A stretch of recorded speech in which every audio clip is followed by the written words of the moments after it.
ওয়াকফ আঁচে জ্বলছে মুর্শিদাবাদ, 3 জনের মৃত্যু। শুভেন্দুর মামলায় কেন্দ্রীয় বাহিনী মোতায়েনের নির্দেশ হাইকোর্টের। নীরব দর্শক নয় আদালত, মন্তব্য বিচারপতি।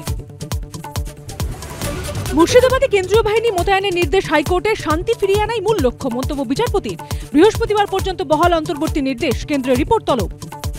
যেখানে দাঙ্গা করবে সেখানে কেন্দ্রীয় বাহিনী মার্ডারগুলোর জন্য সিবিআই চাই আর এনআইএ চাই। কেউ কেউ চায় বাংলায় যাতে আগুন জ্বলে।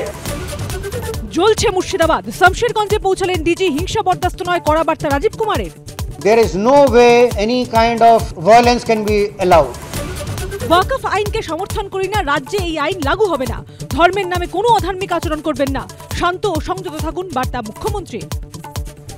ওয়াকফ আইন কেন্দ্র করেছে, ওদের কাছে উত্তর চাইতে হবে। কেন্দ্রের কোর্টে বল ঠেলে পোস্ট মুখ্যমন্ত্রী, পাল্টা আক্রমণ সুকান্তর।